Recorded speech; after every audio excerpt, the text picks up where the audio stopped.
So I'm working on these spells that I got, the endless spells, and I'm trying different techniques and things on them. One of these Nighthaunt spells are these ghosts coming out of the trunk chest, but I want mine to be rusty and sort of falling apart, kind of rusty. And so I want to try different sort of rust and chipping effects. I got this Chipping Medium from Vallejo, which is basically you paint the rust first underneath, and then you put Chipping Medium on.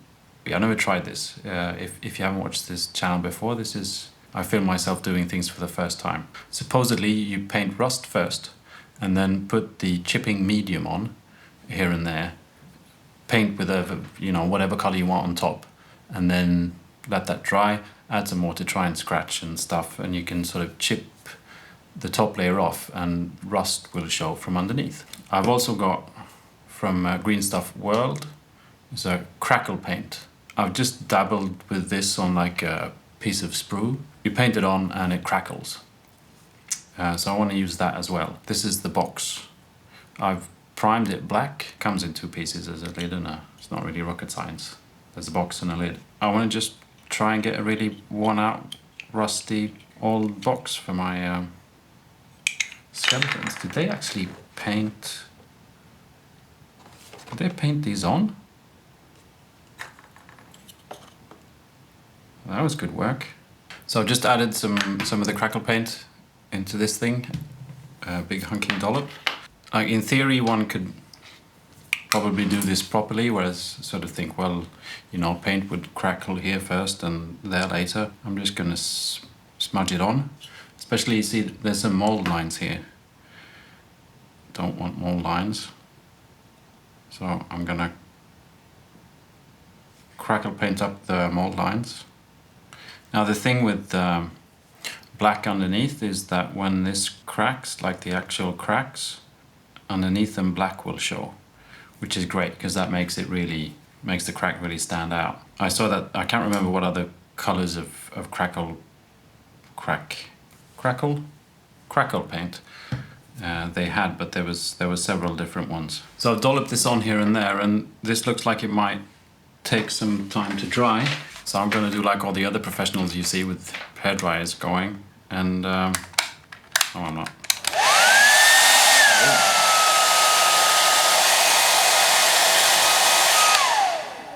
Now the reason I'm showing you this is because it's really crackling, isn't it? I don't know how much this actually affects the crackle paint. Maybe this makes it crack more or not, so I don't want to be sort of... I want to show you how I got it this way.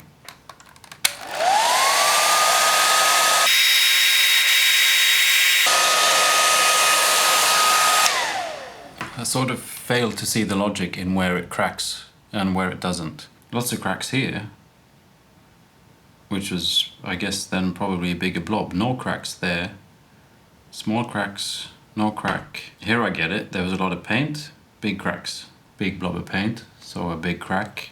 This was a really small one, and that's got cracks in it, but this has no cracks at all. So next up, I want to paint the rest of this with another red. This is just something I'm trying out as well. I was sort of extra dumb at one point and thought opaque was transparent. Turns out it's the other way around. So this is like an extra thick paint. Rojo denso, heavy red. Vallejo, their game color. So I'll be using this to paint the rest of the stuff. I'm just gonna shake this for about 3 hours. Now, when I said that I used the extra pigmented color, there's no point to that. It's just a red that I use because I've got it. So don't put any sort of value into the fact that there's extra pigment in it and it's opaque and whatever. Next up, I got this Rojo Amaranth red. I need to water it down more just to make a bit more of a mess. A rusty mess, I guess. So this is like an orange. It's called Amaranth red. I don't know what's amaranth. Is that orange in some language? I don't know. Randomly brushing it on there, trying just not to get in the cracks. It's just sloppy rust. If you want just a rusty chest, you could do this a bit more, not as sloppy. But that's not what I'm doing. The thing is, now I need this to be like completely dry before I add the chipping medium. So I would have wanted to let this dry for like a day or overnight and then paint the chipping medium, but I can't really wait.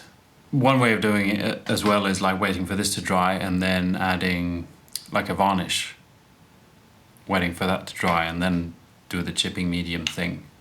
But I'm not going to do that either. So I've got some chipping medium in here. It's Vallejo's chipping medium.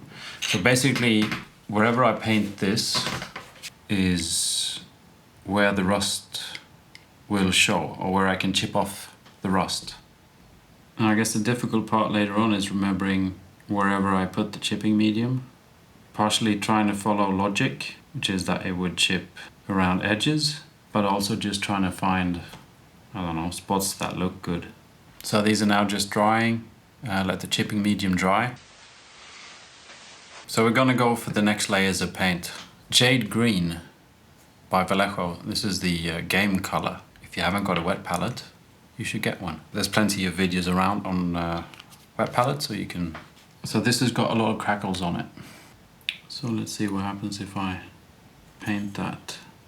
Just carefully, not rubbing it in. And then, see? The crackle stays. So the layer of green is done. I forgot the bottom. So the layer of green is almost done. I'm gonna add a metal after I do the bottom. Gunmetal grey, Vallejo, over the metal parts.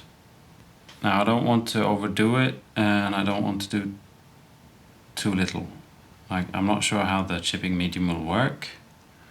You know, I want to remove all the rust in case it doesn't work. So I'm gonna just add some water, which is what you're supposed to do, I think, and see if the chipping medium releases anything. Brush some water on and then let that soak in. So here's something coming off already.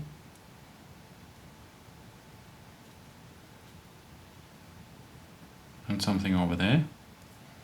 I'll keep working my way around. Oop, there's a chip. Oh, another one. Better be careful. There's some stuff happening.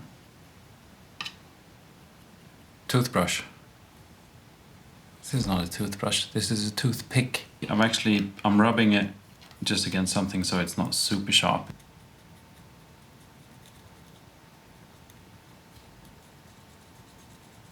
Oh, that was a big piece.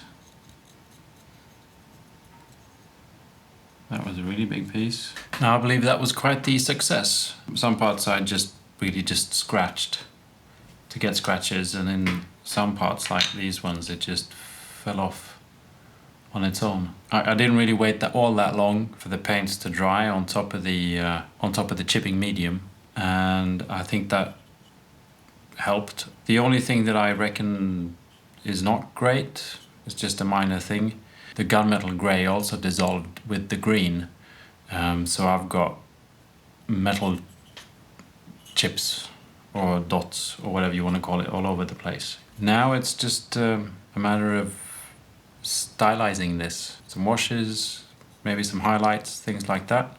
So first thing I want to do is just add some Nuln oil to all the metal parts. Try not to take it straight out of the pot, because then you get metal flakes all in your wash.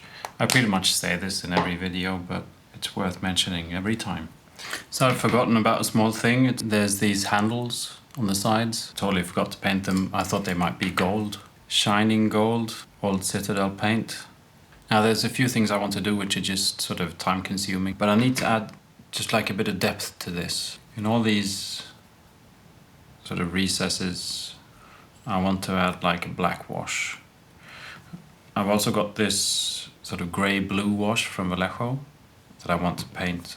It's got a lot of white in it, sort of like a sepia wash, but blue kind of a thing. It just adds a bit of depth. I like the way, and it sort of alters the color a little bit. I need to get a wash on the gold bits. What's that? Flesh shade, Reichland flesh shade. Now the next bit is super fiddly. I got some black, just normal Vallejo black, and diluted it with quite a lot of water. And I can try exaggerate these cracks. It just gives it a bit of a depth to it. What's happening is you're creating an artificial shadow. Now this is fiddly work and totally optional.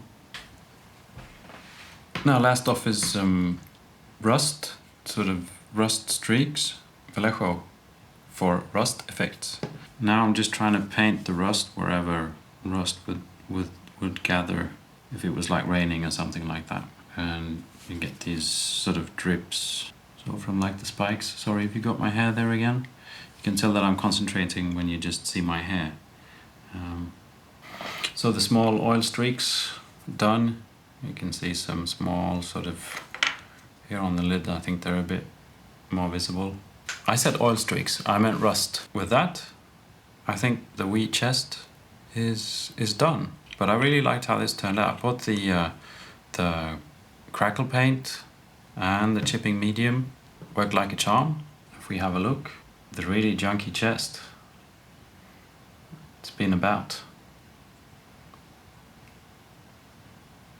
I like it. Anyway, so we're done. Thank you for checking this out. I hope you liked it. Please like and subscribe if you wish. It helps spread these videos around. I'll probably post some still images of this on Instagram. It's 52 miniatures. And yeah, that's it.